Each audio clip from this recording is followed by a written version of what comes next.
আমি আমার শোয়ার ঘরটি পরিষ্কার করি আর আমাকে আমার শোয়ার ঘরটি পরিষ্কার করতে হয়।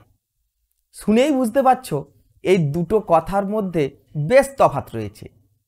প্রথমটি আমি আমার শোয়ার ঘরটি পরিষ্কার করি, এটা অনেকটা স্বেচ্ছায় নিজে থেকেই করি বোঝাচ্ছে, কিন্তু আমাকে পরিষ্কার করতে হয় বললে যেন কোথাও একটা পরিস্থিতি বাধ্য করেছে বা এটা যেন আগে থেকে ঠিক হয়ে আছে, এটা আমারই কাজ, একটা পরিকল্পনা মাফিক কাজ বোঝায়।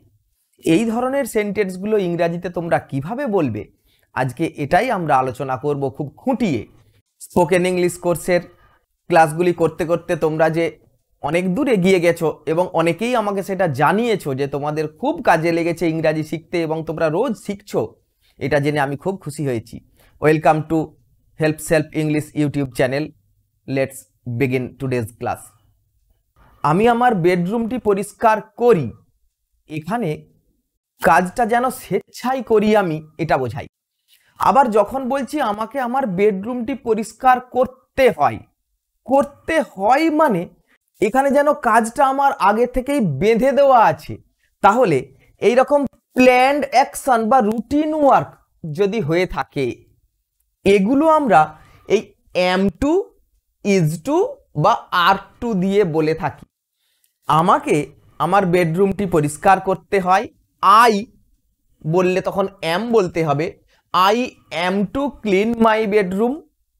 তোমাকে তোমার বেডরুমটি পরিষ্কার করতে হয়, you are to clean your bedroom.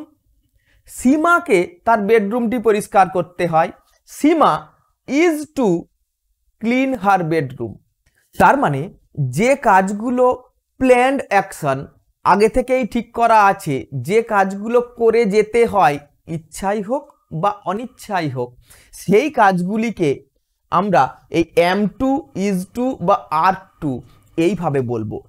যেতে হয়, করতে হয়, তোমাকে রান্না করতে হয়, আমাকে স্কুলে যেতে হয়, রাহুলকে অফিসে যেতে হয়।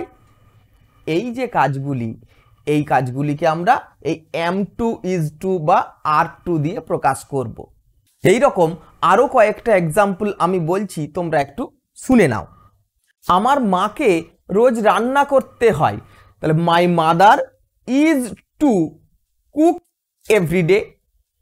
আমার ভাইকে রোজ হোমওয়ার্ক করতে হয়, my brother is to do his homework everyday.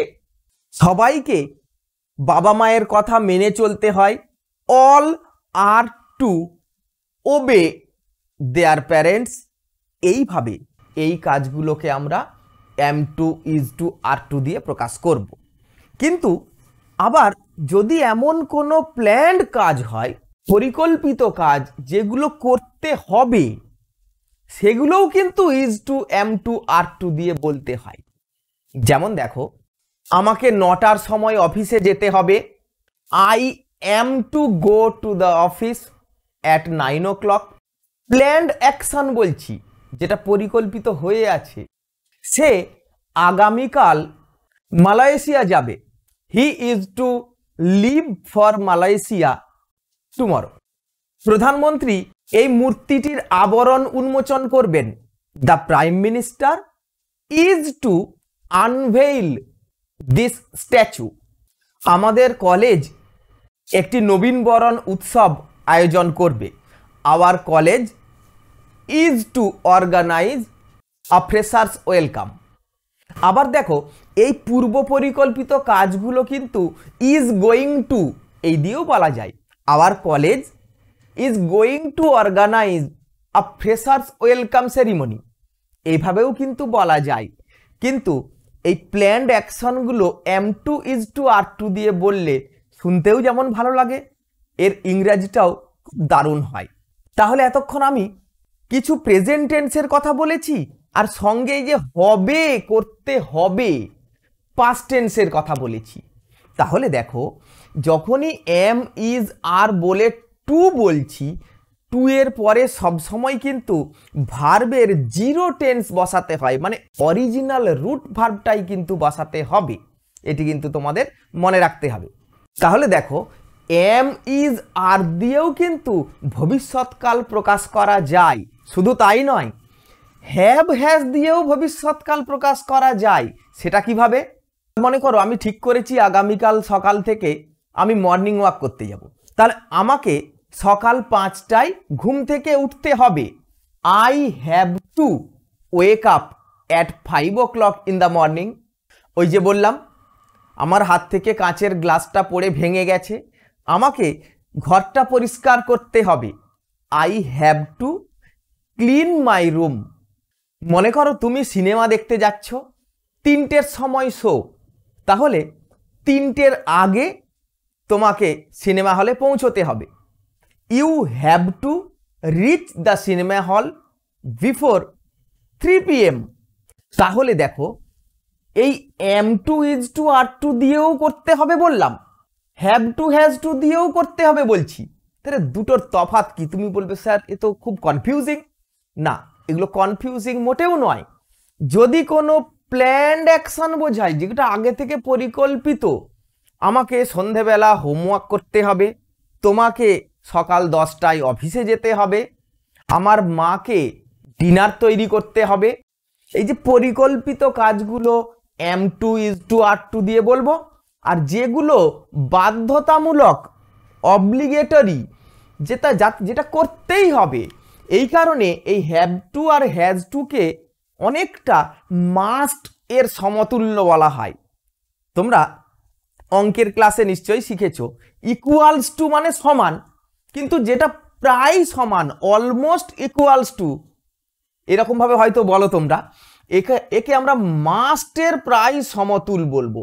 তাহলে হ্যাভ টু আর হ্যাজ টু যেটা বাধ্যতামূলক, করতেই হবে, তার মানেই তো মাস্ট বোঝাচ্ছে না অনেকটা। এইগুলো আমরা যেটা করতেই হবে বোঝাবে, তখন আমরা হ্যাভ টু আর হ্যাজ টু দিয়ে সেগুলো বলবো। যদি ফার্স্ট পারসন বা সেকেন্ড পারসন হয় তখন have to, third person singular number হলে হ্যাজ টু দিয়ে বলতে হবে। আমাকে ওর সাথে স্টেশনে দেখা করতে হবে, আগের থেকেই ঠিক হয়ে আছে আমি দেখা করব। I am to meet him at the station. তাহলে বুঝতেই পারছো যেটা আগে থেকেই পরিকল্পিত তখন সেগুলো am to is to are to, আর যেটা আমার করতেই হবে, আমি বাধ্য করতে, সেগুলো হ্যাভ টু বা হ্যাজ টু দিয়ে বলতে হবে। যদিও অনেক ক্ষেত্রে এই দুটোর মধ্যে খুব বেশি তফাৎ করা যায় না, কারণ বাধ্যতামূলক কাজগুলোও অনেক সময় প্ল্যান্ড অ্যাকশন হয়ে থাকে। যেমন ধরো আমাকে 2 ঘন্টার মধ্যে এই লেখাটা জমা দিতে হবে, এটা হয়তো আগে থেকেই ঠিক হয়ে আছে, আবার এটা আমাকে করতেই হবে। তাহলে দেখো কখনো এগুলো মাঝে মাঝে ওভারল্যাপ করে, সেক্ষেত্রে আমরা করব কি না, তেমন যদি হয় বাধ্যতামূলক কাজ বললেই তুমি এই জায়গায় চলে আসবে, হ্যাজ টু হ্যাভ টুটাকেই বেশি গুরুত্ব দেবে, কারণ এটারই প্রচলন বেশি ইংরাজিতে। এবার যদি অতীতের কাজ হয়, পাস্ট টেন্সের কাজ হয়, তখন কি করব সেটা দেখে নাও। প্রেজেন্ট টেন্সে যেমন আমাকে বাজারে যেতে হয় সকালে, আমাকে সকালে বাজারে যেতে হয়, I am two go to market in the morning. তাহলে আমাকে সকালে বাজারে যেতে হতো, আগে এটা একটা রুটিন ওয়ার্ক ছিল, আগে এটা একটা প্ল্যান্ড অ্যাকশন ছিল, তখন বলবো I was to go to market in the morning. তোমাকে 10টার সময় অফিসে যেতে হতো, you were to go to office at 10 o'clock। আবার যদি বলি কোনো একটা কাজ করার কথা ছিল, আমার গতকাল ডাক্তারবাবুর সাথে দেখা করার কথা ছিল, I was to visit my physician yesterday.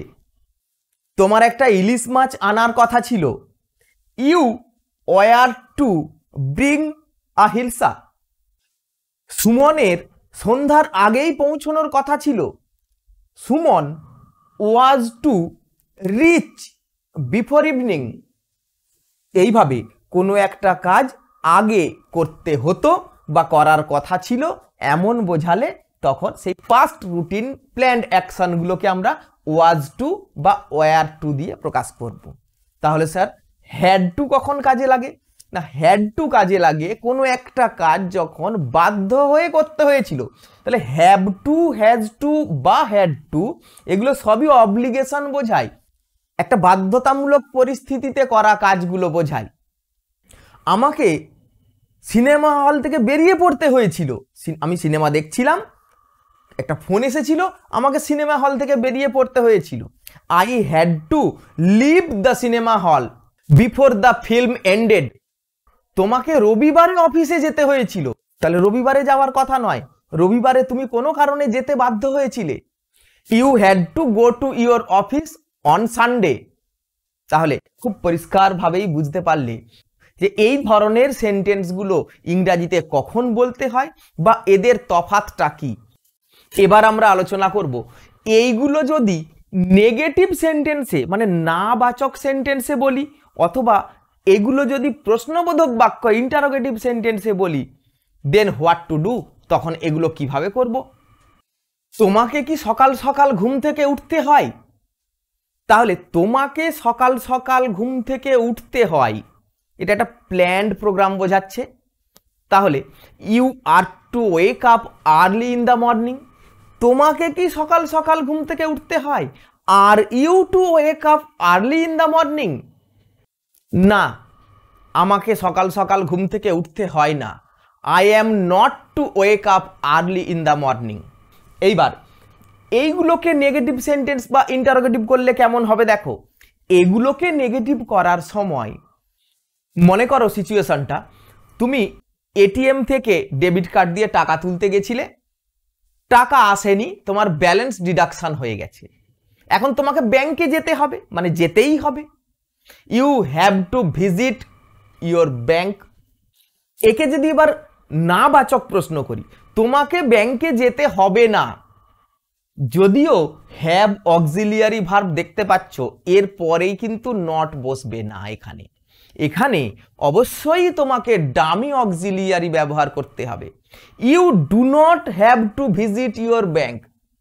আমাকে কোনো টাকা জমা রাখতে হবে না। I have not to deposit any money বললে হবে না, I do not have to deposit money. তাহলে এগুলোর সাথে সবসময় কিন্তু ডু নট বা ডাজ নট এমন বলতে হবে। এখানে দেখো, আমার মিটিংয়ে যাওয়ার কথা ছিল, I was to attend the meeting. আমার মিটিংয়ে যাওয়ার কথা ছিল না, I was not to attend the meeting. আবার এখানে দেখো, সলমানকে ড্রাইভিং লাইসেন্স জমা রাখতে হয়েছিল। Salman had to submit his driving licence. সালমানকে ড্রাইভিং লাইসেন্স জমা রাখতে হয়নি। Salman did not have to submit his driving licence. তাহলে এই যে হ্যাড টু বললাম, একটা ডামি অক্সিলিয়ারি ব্যবহার করতে হবে, তখন ডিড নিয়ে আসতে হবে নিশ্চয়ই পাস্ট টেন্স বলে। আর দুটো ভার্ব তো পাস্ট টেন্স দেখাবে না, দুটো ফাইনাইট ভার্ব হতে পারে না, ওই জন্য এটা কিন্তু হ্যাভ টু হয়ে যাবে, যেহেতু আগে আমি ডিড বলেছি। Salman did not have to submit his driving licence. এইবার আমরা শিখব will have to, may have to বা might have to, having to, এইগুলো কিভাবে ব্যবহার করতে হয়। এতক্ষণ পর্যন্ত দেখার পরে আজকে আমি যেগুলো আলোচনা করছি তুমি যদি বুঝতে পেরে থাকো, তোমার যদি ভালো লেগে থাকে আজকের ক্লাস, তুমি অবশ্যই ভিডিওতে একটা লাইক দেবে। আর তোমার মনে যদি প্রশ্ন থাকে তুমি নিশ্চয়ই সেটা লিখে ফেলবে। তোমরা অনেকেই অনেক কমেন্ট লেখো, আমি তোমাদের রিকোয়েস্ট করছি তোমরা ইংরাজিতে কমেন্টগুলো লেখো, কারণ তোমরা স্পোকেন ইংলিশ অনেকটাই শিখে গেছো। এরকম আরও দুই একটা এক্সাম্পল শুনে নাও। চাকরি বদল করার আগে তোমাকে তোমার বাবার অনুমতি নিতে হয়নি। Didn't you have to ask your father before changing your job. আবার তুমি শুনলে তোমার বন্ধু একটা ফ্ল্যাট বুক করেছে, তুমি তাকে প্রশ্ন করছো, ফ্ল্যাট বুক করার আগে তোকে অ্যাডভান্স টাকা জমা রাখতে হয়নি। Didn't you have to deposit money in advance before booking the flat. এইভাবে নিশ্চয়ই তোমরা এবার থেকে প্রশ্ন করতে পারবে। এসো পরের অংশে যাই। এবার আমরা আলোচনা করব will have to, may have to, having to, এগুলো কখন বলতে হয় ইংরাজিতে? হ্যাভ টু বললেই তো ফিউচার টেন্স বোঝায়। তুমি বলবে স্যার তাহলে উইল হ্যাভ টু বলার দরকার কি? না, হ্যাঁ, হ্যাভ টু বললেই ফিউচার টেন্স বোঝায় ঠিকই, তোমার কিছু একটা কাজ করতেই হবে বোঝায়, কিন্তু সেটা অনেক পরে নয়, তোমাকে হয় এখনই বা খুব তাড়াতাড়ি সেটা করতে হবে, তুমি সেটা করতে বাধ্য। কিন্তু এমন যদি কোনো কাজ বোঝায় যেটা এখন নয় পরে করতে হবে, যেটা এখনো পর্যন্ত তোমার সামনে সেই কাজটা আজ হাজির হয়নি, কিন্তু যখন তুমি সেই কাজটা হাতে নেবে তখন তোমার করতেই হবে, তখন কিভাবে বলবো? 10 বছর পরে আমাকে সিঙ্গাপুরে একটা ফ্ল্যাট কিনতে হবে। I will have to buy a flat in Singapore after 10 years. আমার বাবার রিটায়ারমেন্টের পরে আমাকে একটা বাগান তৈরি করতে হবে। I will have to make a garden after my father রিটায়ার্স। যখন সময় আসবে তখন সেটা আমাকে করতেই হবে, তখন সেটা বাধ্যতামূলক কাজ হবে, তখন আমরা শুধুমাত্র হ্যাভ টু না বলে উইল হ্যাভ টু বলবো। আবার মনে করো সামনে আমার বোনের বিয়ে কিছুদিন পরে, বোনের বিয়ে হয়ে গেলে বাড়িতে আমার মা তখন একা হয়ে যাবে, তখন আমাকে একটু আগে আগে বাড়ি ফিরতে হবে, তখন কি বলবো? আমার বোনের বিয়ের পর আমাকে সকাল সকাল বাড়ি ফিরতে হবে।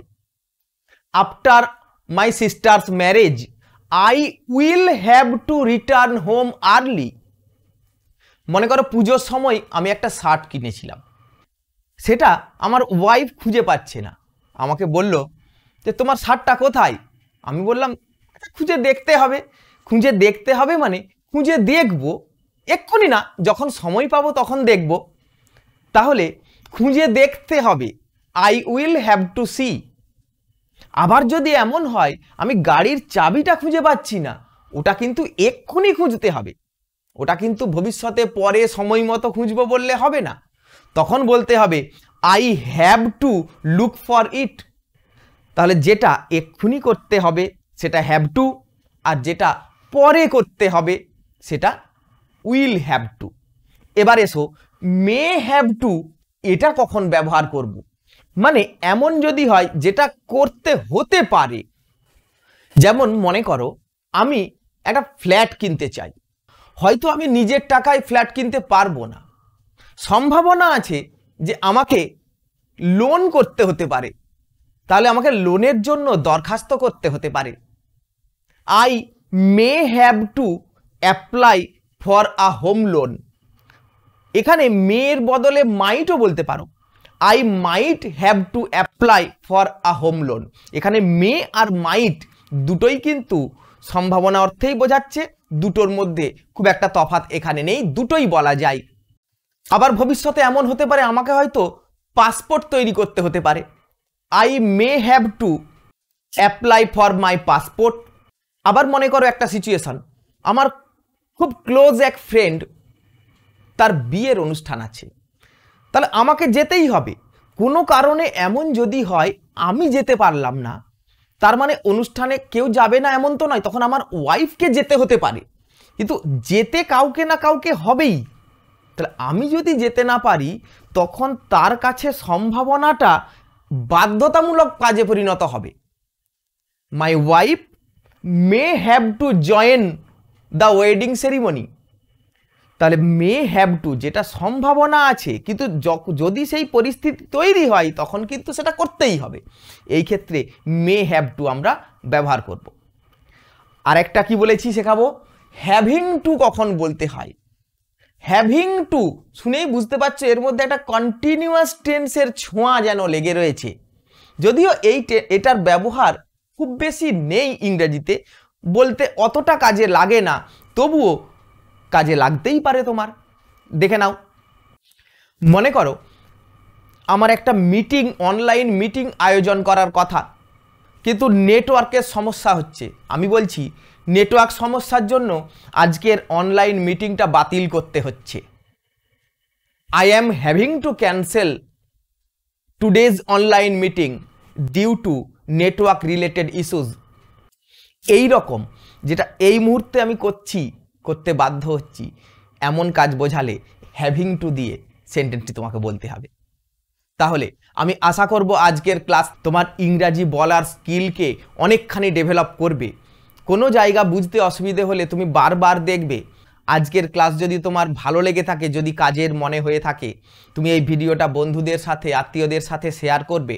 ভিডিওতে অন্তত একটা লাইক দেবে। তোমার কোনো প্রশ্ন থাকলে তুমি অবশ্যই কমেন্টে লিখে জানাবে, আমি তার উত্তর নিশ্চয়ই দেব। তাহলে আজকের ক্লাস এখানেই শেষ করছি। See you in the next class. Thank you for watching.